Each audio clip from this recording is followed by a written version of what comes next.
أسعد الله صباحكم متتبعاتي وحبيباتي وغالياتي على قلبي. وش راكم؟ إن شاء الله كامل تكونوا لاباس. شوفوا لي اليوم يا البنات جيتكم بوصفة الجينواز اللي كنت طلبتوها مني شحال من مرة وشاركت معكم من قبل لي جينواز. مي معليش راني تحت طلب متتبعاتي الغاليات. هنا جيتكم بالجينواز اللي درتها لعيد ميلاد بنتي.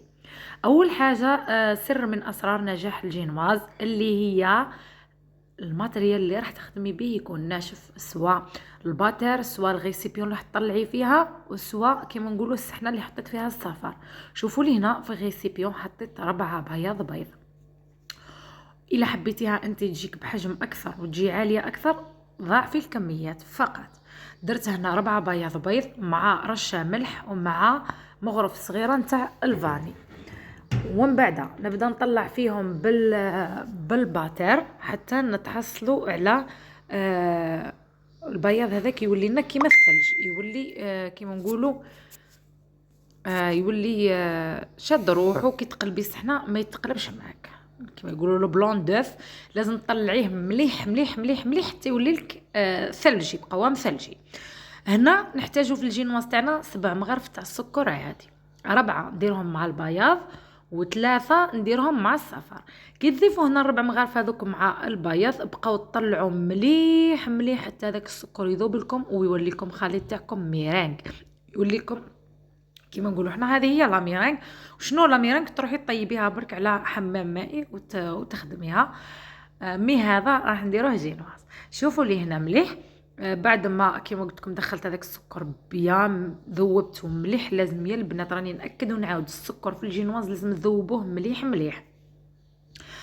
من بعد نروح نجيب غيسيبيون واحده اخرى ونزيد نطلع فيها هذاك الصفار البيض مع 3 مغارف تاع السكر. شوفوا لي هنا لازم تحصلوا على هذا القوام. كي تهزوه يشكل لكم هذاك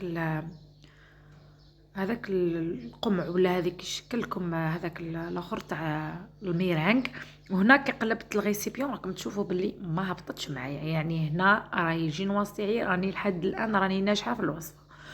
هنايا البنات جبت كيما قلت لكم جبت غيسيبيون واحده اخرى حطيت فيها الصفار البيض 4 ونحط معاهم 3 مغارف تاع السكر عادي.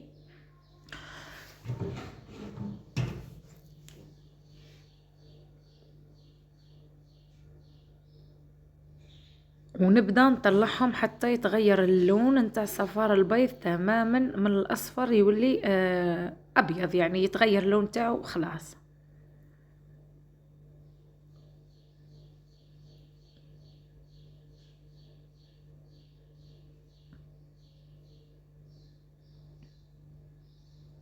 شوفوا لي هنايا بعد ما طلعتهم في زوج وش نروحوا نجيو نديروا نروحوا نضيفوا هذاك الصفار بلا عقل وندخله من الاسفل للاعلى بهذا الشكل وبهذا الطريقه باه ما تهبطوش الجينواز تاعكم ولا ما تهبطوش هذاك البياض نتاعكم.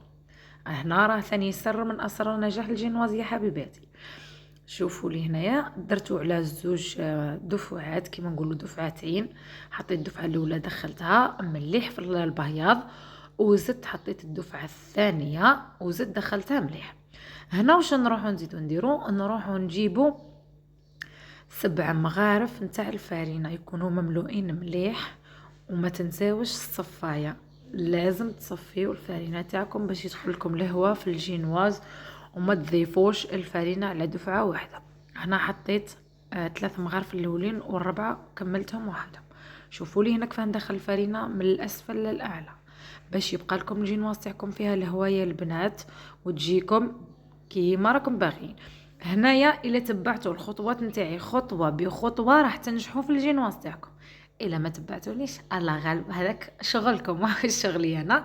هنا دخلت 3 مغارف الاولين زدت حطيت الربعه الاخرين. كما قلت لكم هذه الجينواز تاع 7 مغارف تجي ماهيش كيما نقولوا ماهيش عاليه بزاف وماهيش هابطه بزاف، تجي في النص كيما اللي نشريهم من برا. الا حبيتي جينواز يعني عاليه اكيد راح تضاعفي الكميات. زيدوا دخلوا بهذه الطريقه من الاسفل للاعلى. ومن بعد جيبوا المول ولا السارسو اللي راح تخدموا فيه بيان سير. اللي ما عندهاش بابي كويسون تدهن بالزيت ولا بالزبده وترش بالفارينه. بعدا اذا كان المول تاعها ولا السرسو تاعها ما يلصقش، الا كان يلصق ادهني بقدر الامكان. من بعد هنايا جبت انايا البابي كويسون، كيلت كيما نقولوا الدائره تاع السنيوه تاعي هذيك الصغيره، درت في الاسفل وزدت درت في الحافه تاعها. الزيت هذاك انا درته بالعاني باه يلصق معايا البابي كويسون تاعي.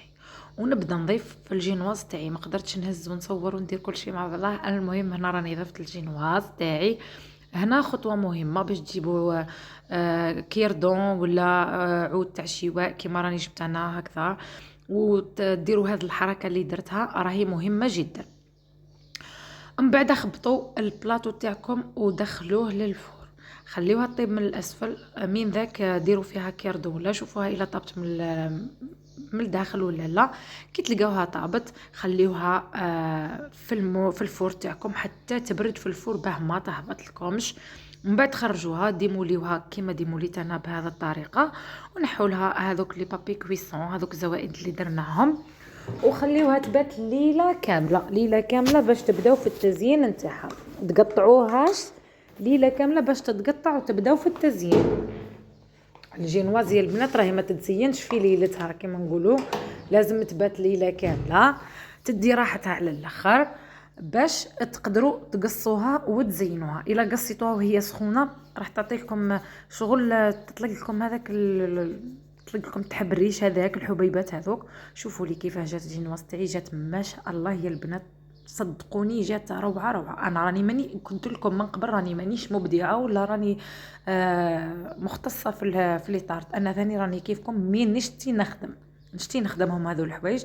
وهذه الجينواز يعني جاتني روعه عجبتني بزاف، سواء في الشكل تاعها وسواء في الذوق. زدت درت لها شربات خفيفه، جات ما شاء الله، جات تهبل.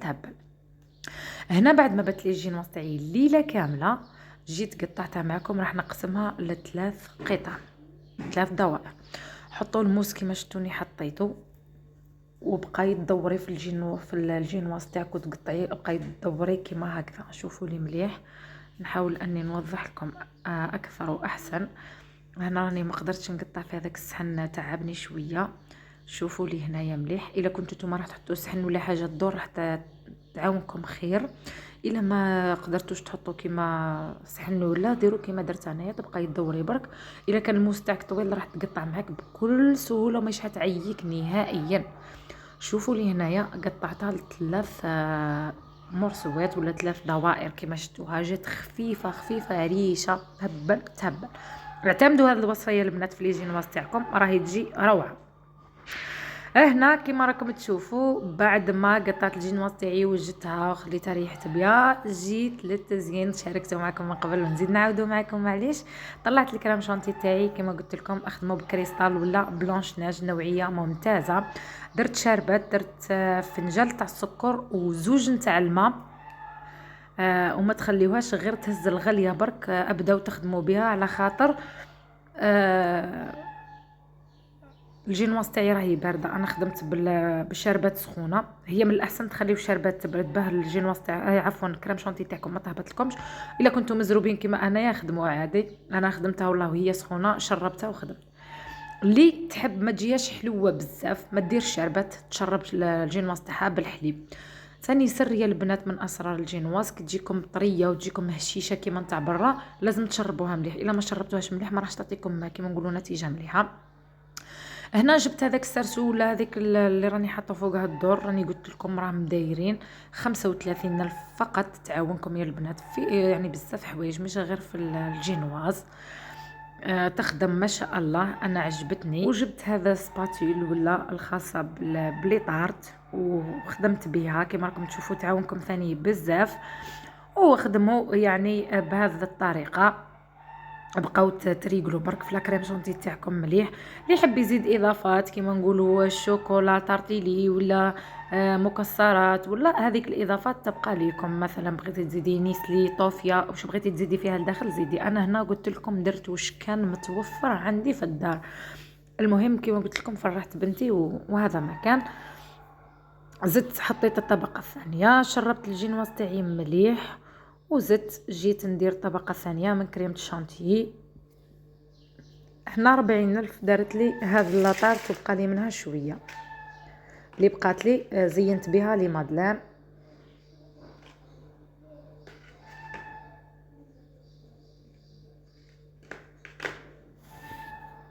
زيدوا ضيفوا كريمه الشانتي بهذه الطريقه، وكملوا بنفس الطريقه حتى تزيدوا تكملوا الطبقه الثالثه والاخيره. هنا حطيت الطبقه الاخيره. هنا ثانيا البنات حاجه خاصه المبتدئات واللي ما يعرفوش، كي تجي تغلفي الكيكه تاعك في الوجه نتاعها كيما نقولوا المره الاولى، غلفيها كوش رقيقه، خاطر حتى الشغل الجينواز تطلق لك هذوك الحبيبات نتاعها. غلفيها كوش رقيقه، دخليها الفريجيدار، خليها تبرد مليح مليح، ومن بعد عاودي خرجيها كيما انا دوكا راني راح ندخلها الفريجيدار. هذه لاكوش الاولى خليها تشد روحها مليح، ومن بعد نخرجها ونعاود نديرها لاكوش ثانيه باش تجيني بيان فيني وتجيني معدوله. انا هنا راني ما فينيتهاش مليح، ما نكذبش عليكم، كنت مزروبه وكنت نخدم شغل تاع المهم نديرو صاي، يعني خدمتها بسرعه، ما خدمتش فيه عقلي، مي معليش هكاك وجات مليحه وبداوت فيني. وكما قلت لكم هذا السارسو يعاونكم بزاف بزاف يا البنات. وهذاك ثاني سباتيلا الخاصه بلي طارت، كي تجيو تفينيو الوجه نتاع لا طارت تاعكم، اغسلوا هذاك سباتيلا، غسلوه بالماء البارد وروحوا خدموا به. شوفوا لي كفاه خرج الوجه نتاعها، مع انه الوجه راح يغطيه الديكور، يعني ما راحش يبقى كيما هكذا. زيدوا غلفوا الجوانب ولا الحواف تاع الكيكه تاعكم بهذه الطريقه، وبقاو غير تدوروا، راهي سهله مهله.